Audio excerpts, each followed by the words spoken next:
Assalamualaikum warahmatullahi wabarakatuh. Alhamdulillahi rabbil alamin. Wassalatu wassalamu ala asrafil anbiya'i wal mursalin wa ala alihi wa sahbihi ajma'in amma ba'du.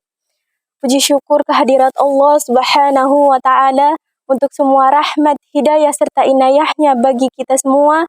Alhamdulillah, kita masih diberi kesempatan untuk menuntut ilmu di dunia ini. Semoga kita semua senantiasa taat dalam melaksanakan perintahnya dan menjauhi larangannya. Amin. Allahumma amin. Salawat serta salam semoga senantiasa tercurahkan kepada junjungan kita, Nabi besar Muhammad sallallahu alaihi wasallam. Beliaulah sang pembawa risalah kebenaran ke muka bumi ini. Semua perkataan serta perbuatan beliau bukanlah semata-mata dusta atau khayalan belaka, akan tetapi wahyu dari Allah Subhanahu wa ta'ala. Semoga kita semua termasuk umatnya yang mendapatkan syafaat di yaumul qiyamah. Amin. Para sahabat, rahimakumullah.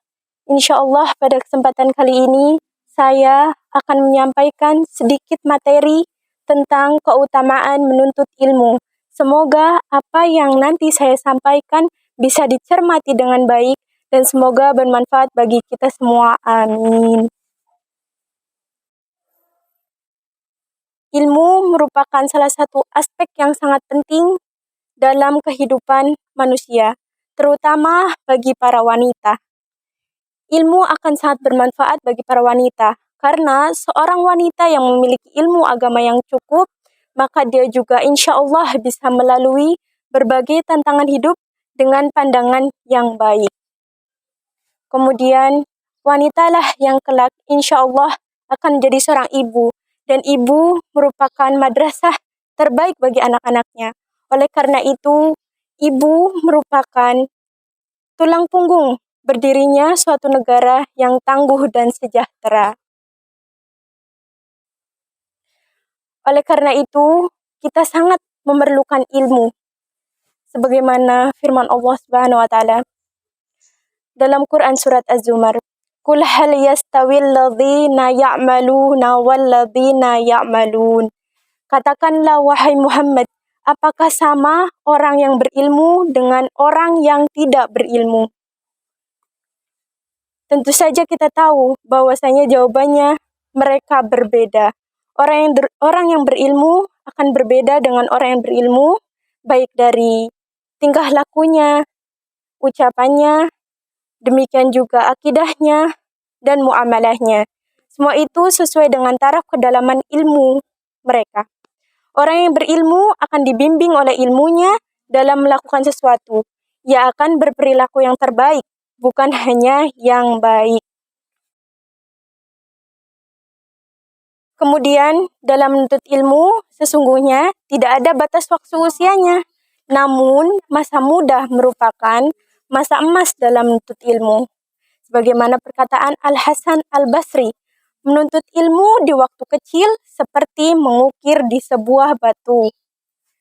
Terbukti bahwa saat masa muda, saat kita masih muda, pikiran kita masih fresh.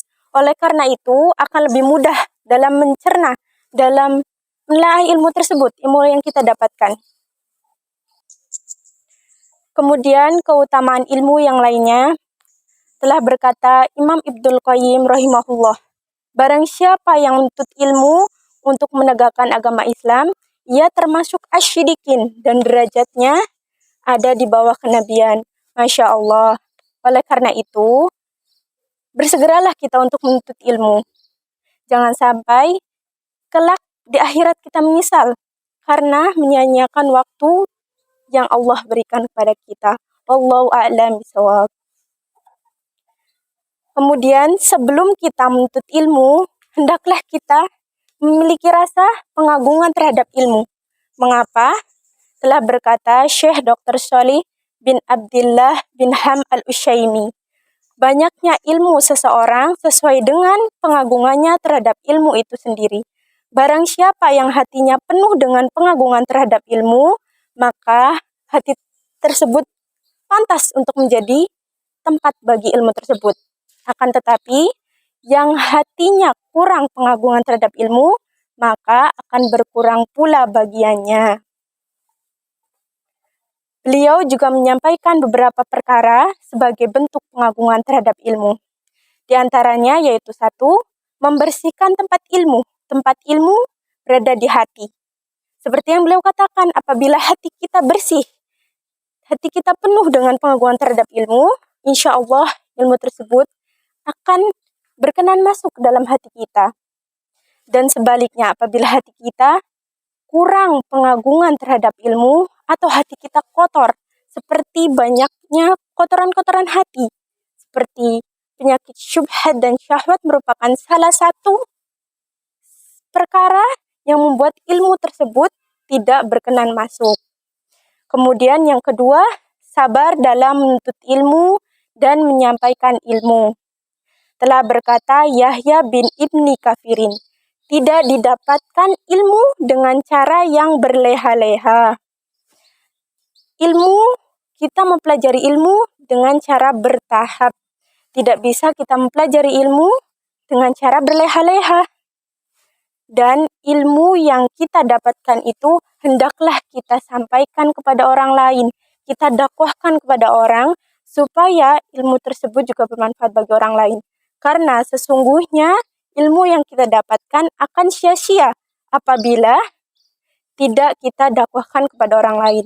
Semua itu bentuk perkara niat yang ikhlas dari kita dalam ilmu, yaitu untuk mengangkat kebodohan dari diri kita sendiri dan juga mengangkat kebodohan pada diri orang lain dengan cara mendakwahkannya, dengan cara kita menyampaikan ilmu tersebut. Kemudian yang ketiga, memperhatikan adab-adab dalam menuntut ilmu. Ibnu Syirin mengatakan, dahulu mereka mempelajari adab sebagaimana mereka menuntut ilmu.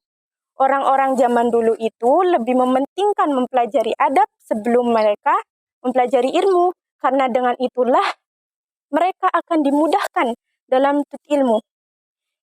Dalam menuntut ilmu memiliki banyak adab-adab. Oleh karena itu, harus bertahap dalam mempelajarinya.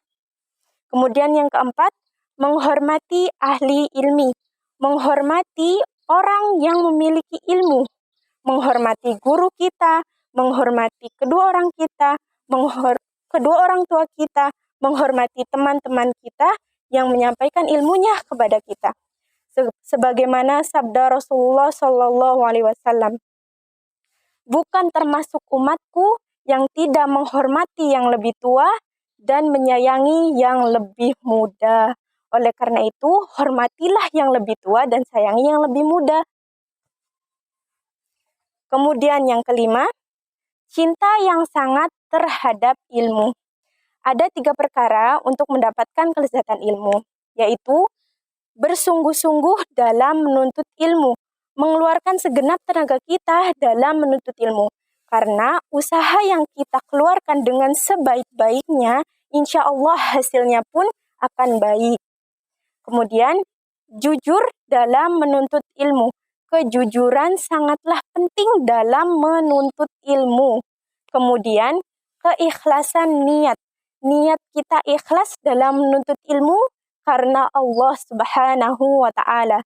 Dan juga, seperti tadi perkara yang saya sampaikan, untuk mengangkat kebodohan pada diri kita sendiri dan juga mengangkat kebodohan pada diri orang lain dengan cara kita mendakwahkan ilmu yang kita miliki kepada orang lain. Kemudian sebelum itu saya kisahkan kisah saya tentang kejujuran dalam menuntut ilmu. Pentingnya kejujuran dalam menuntut ilmu. Karena apabila kita berdusta dalam perkara ilmu, itu akan sangat merugikan bagi diri kita sendiri. Dahulu saat saya masih kelas 3 SMP, saya pernah sekali berdusta kepada seorang guru.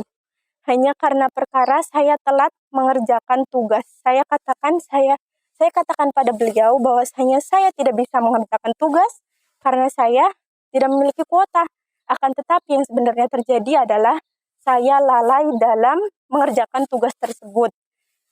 Kemudian saat beliau mengajarkan ilmunya kembali kepada kami, saya benar-benar merasakan yang namanya kebingungan dan saya benar-benar tidak bisa memahami apa yang beliau sampaikan. Saya sudah baca berkali-kali materi dari beliau, saya juga sudah japri beliau, akan tetapi saya benar-benar tidak bisa memahami apa yang beliau sampaikan kepada saya. Kemudian saya teringat bahwasanya saya pernah berdusta kepada beliau dengan mengatasnamakan ilmu. Sebelum penutup, saya kisahkan sedikit kisah sebagai sumber motivasi kita dalam menuntut ilmu, yaitu kisah ibunda kita, Aisyah radhiyallahu anha. Aisyah bintu Abu Bakar. Beliau merupakan seorang wanita yang sangat haus akan ilmu. Sejak kecil, beliau pun haus akan ilmu. Beliau sangat ingin bersegera untuk bisa menguasai satu tema atau satu ilmu yang pernah Rasulullah ajarkan kepada beliau. Beliau bukan hanya faqih dalam ilmu fikih, tapi beliau juga faqih dalam ilmu kesehatan. Masya Allah. Sejak kecil, beliau sudah memiliki motivasi untuk belajar, untuk menuntut ilmu. Oleh karena itu, kita sebagai umatnya, sebagai seorang penuntut ilmu harus bisa menuntut ilmu dengan sebaik-baiknya. Wallahu a'lam bishawab. Sekian tema materi tentang keutamaan ilmu dari saya. Semoga apa yang saya sampaikan bermanfaat. Semoga kita semua senantiasa istiqomah dalam menuntut ilmu. Amin Allahumma amin. Mohon maaf apabila ada salah kata. Wassalamualaikum warahmatullahi wabarakatuh.